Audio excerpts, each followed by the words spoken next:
Hey, you smugglings, what is happening?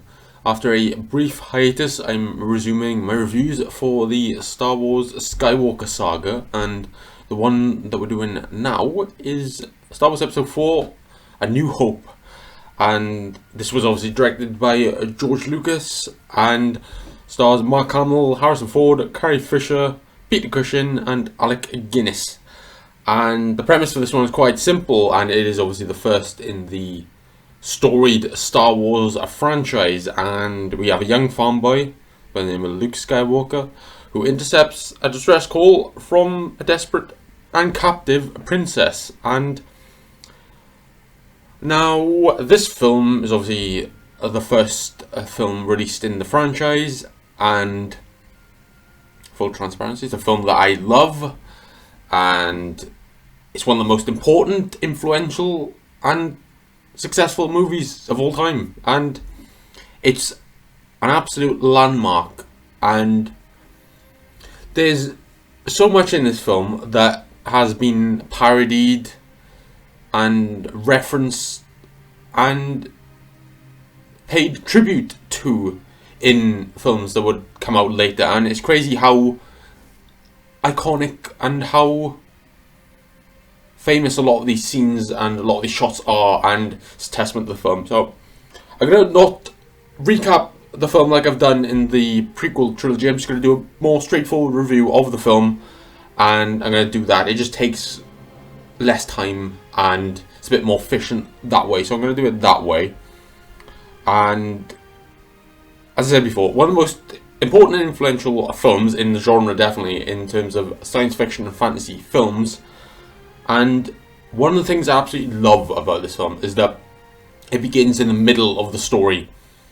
And I think that is really compelling when a film takes place right in the thick of the action and it really gets you involved in what is going on. I love that. And there's so much lore and so much plot in this film that I didn't realise until I rewatched it again recently, that so much of the Star Wars saga is laid out in this film, and all those seeds are planted, which is really cool to get those little Easter eggs there. And I really enjoyed that. And we get the introduction of Darth Vader before we get the introduction of the protagonist, and obviously Darth Vader became one of the most iconic and terrifying movie villains of all time, and really amazing design and just such a brilliant character, quite honestly, really well designed. And I'm going to give George Lucas so much credit because he was the one responsible for almost everything in this film. And I know people will think that he's made some mistakes. I certainly think he made a bad film in Star Wars Episode 2 Attack of the Clones, but he's a genius and he made something truly incredible here, and I don't think we'll ever get anything quite like Star Wars. We've come close with films such as Harry Potter and The Lord of the Rings. I don't think we'll ever get anything quite like Star Wars, and it's a little sad, but it's also really cool that we got something like this in the 70s, and it's really cool to see that. And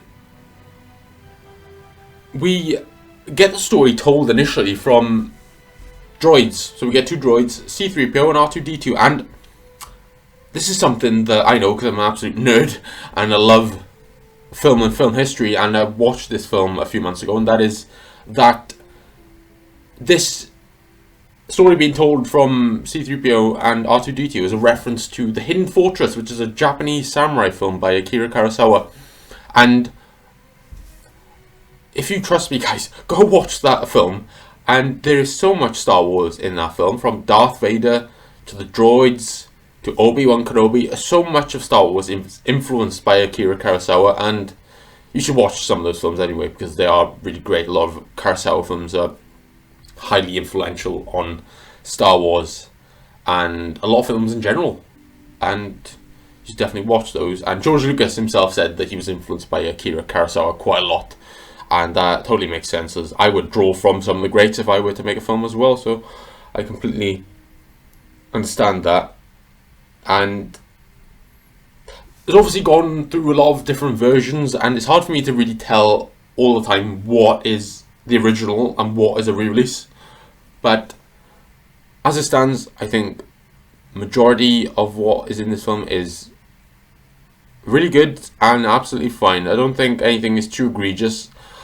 I know a lot of people get really defensive about certain aspects of this original film and the fact that Han should have shot first and all that sort of stuff. I don't really care that much, quite honestly. I'm not someone that is really a stickler for those sort of details. It doesn't really matter that much to me because I sort of grew up when they already had the re-releases, so I sort of watched that version, so I haven't obviously got that affinity for the original versions, but I really like to be able to see it one day because I've never truly seen it. I think I might have seen a VHS tape of the original Star Wars when I was very little, but don't have much memory of the pure, unaffected version, as I was obviously born after the re-releases came out in the 90s. So that didn't really bother me. I think really good, obviously, and nothing really affected me that much in terms of the changes that were made by George Lucas. We'll see how I feel with the rest of the trilogy upon the rewatch, but I don't think it'll affect me that much. And John Williams has obviously got to be given a lot of credit because he's brilliant, and he's always brilliant. He's the greatest film composer ever, and there are people that have come very close to him as a composer in terms of Hans Zimmer, but John Williams is obviously a massive talent, and this is one of the film scores that made him truly famous, and it's really excellent, and the music is such a character unto itself in this film, and obviously really love listening to the music in this film by John Williams. And so many iconic shots, like I said, and one of the ones I love the most is Luke staring out at the twin suns, longing for a great call to adventure. I really love that, as it is beautiful and iconic, and it's a really amazing shot. I really love that. It's really inspiring to see that shot, and it's something that harkens back to the Joseph Campbell school of the hero's journey, and that's something that George Lucas follows with this trilogy, the hero's journey, where there is a structure that George Lucas heavily follows. And I've read a bit of Joseph Campbell when I was studying narrative in university, and it's really great stuff, and I've watched a lot of documentaries about him, and Joseph Campbell is really someone that you should follow if you are interested in narrative at all. Is someone you should research, and George Lucas has done that, and I really can't complain about that because he has a really great template for narrative structure. So I really love that. And as I said before, there's a lot of lore, a lot of plotting in this film, and I particularly noticed that when Obi-Wan Kenobi was talking to Luke in his hut, and he was talking about the Clone Wars and how Darth Vader turned to the dark side, and the Jedi Order got wiped out, and I loved that. I didn't remember how much of that was actually told, and it's really cool to see how much he actually lays out. George Lucas really laid out a lot of the plot in this film to explore in the future, and I think that is really cool. And it's interesting the way that Obi-Wan Kenobi spoke about Darth Vader, as he said he was a young Jedi named Darth Vader, which obviously we know he's Anakin Skywalker, but it's interesting, and I wonder if that's something that they thought about in retrospect. But really cool to hear that. And we get this great moment in the Mos Eisley Cantina where Obi-Wan Kenobi is coming to the defense of Luke, and he whips out his lightsaber and slices off the hand of the alien that is harassing him. And it's a moment that's akin to a samurai drawing his blade and striking the opponent, and it's really cool. And the lightsaber is obviously used quite sparingly in this film, and that is honestly what Star Wars is predominantly for me, is the Jedi and the Sith. That is what I really care about in Star Wars, and it's something that prevents me from getting really excited about Andor, because I'm not really totally compelled if the Jedi and the Sith are not involved. but I know Andor is considered a really great season. I will watch it eventually. I'll probably do a review of it. And I liked the first season, but again, I was just missing the lightsabers. I was missing the Jedi and the Sith, because that is really what Star Wars is about for me, quite honestly. But that is the case with that. And interesting note about Darth Vader is that he's the greatest villain in cinema, but he is someone that is not at the apex of power. He's second in command to Grand Moff Tarkin in this film. I think that's really cool, because you'd think that he would be at the apex of power considering his presence, but it's actually not. And it's a testament to the portrayal by David Prowse. I've got to give him a lot of credit. The person that is the body of Darth Vader really gives him that amazing presence, and obviously James Earl Jones that gives him the amazing voice. And I think that is very cool, and he's still an enduring presence to this day, which is awesome. And as I said before, the design in this film is amazing. Every single piece of design is iconic and really appealing, and it's a testament to the film's influence and appeal that so much of the design and iconography in the film is iconic. The Jedi robes, the lightsabers, Darth Vader's outfit, the Death Star, the TIE fighters, the X-Wings, everything that we see in this film is truly iconic, and that's the greatest strength of George Lucas. His eye for design is unparalleled, and I urge people to watch his first feature-length film, which is THX 1138, which is a good science fiction film, which essentially is Brave New World. It's very close to that, but that is a really great science fiction film, and it really does plant the seeds for what we'll see in Star Wars, and it's cool to see where those ideas stem from. So definitely check out THX 1138 if you're interested in where Star Wars actually came from, because you see a lot of the ideas planted there. And it reminded me, watching this film, of watching this film with my friends in school, because he was a big Star Wars fan as well, and we would quote the lines to each other. I remember one summer where we sort of grew closer, and we sort of became aware that we were Star Wars fans, and we really got on really well, and we started quoting the lines to each other, particularly a lot of Han Solo's lines, as he would phone someone and he'd say that was a boring conversation anyway, like Han Solo does in the film. I think I really love those memories, and it brings us back, so that was really cool. And I gotta say as well, the Princess Leia is a really good character. I love Princess Leia. She's one of my favourite characters in Star Wars, and I've always really loved her as a character. And she's assertive, courageous, resourceful, and confrontational. Carrie Fisher is just awesome, really awesome.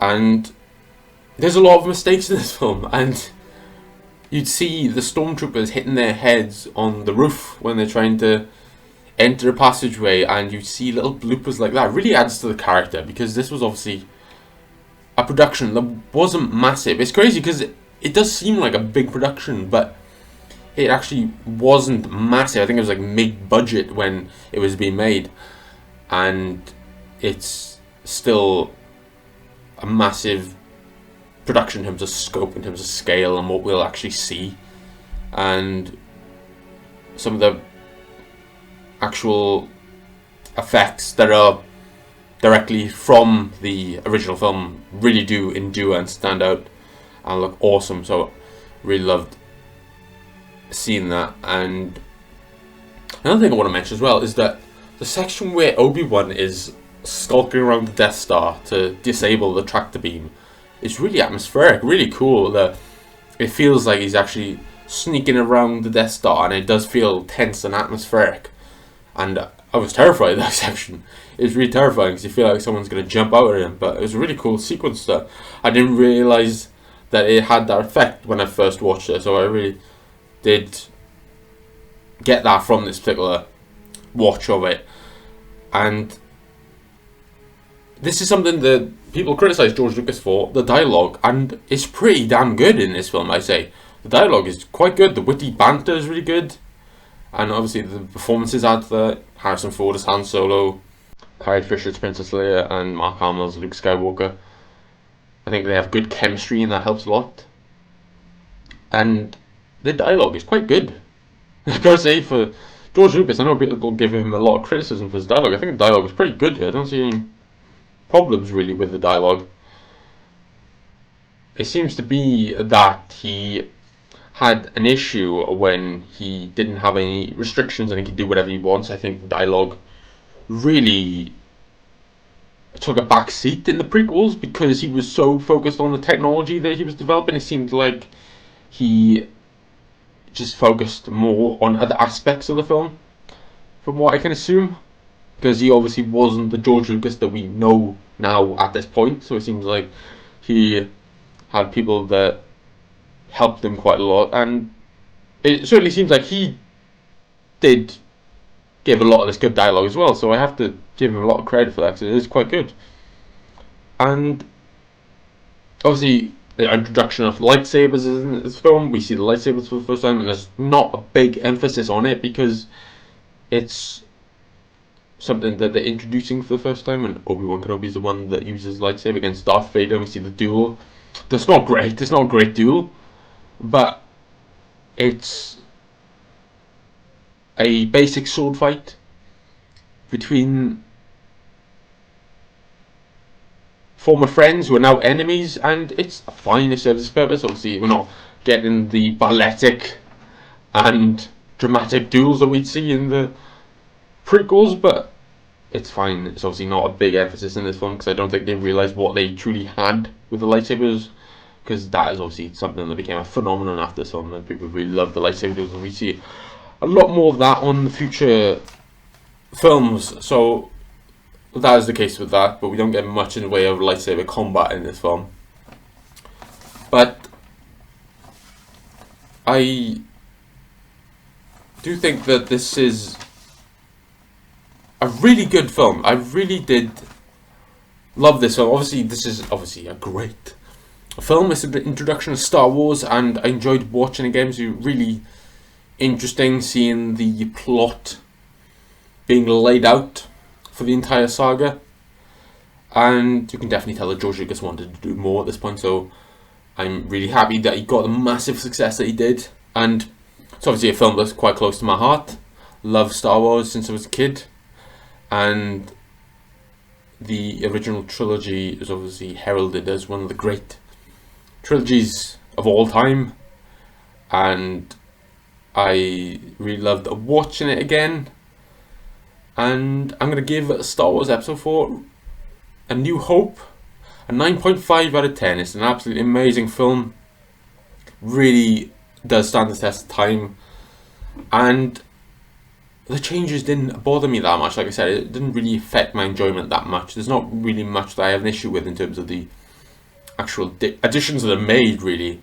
I think this is a very pleasurable viewing experience. I don't think there's much wrong with this film. I think it's truly great and amazing and a landmark in science fiction, quite obviously. And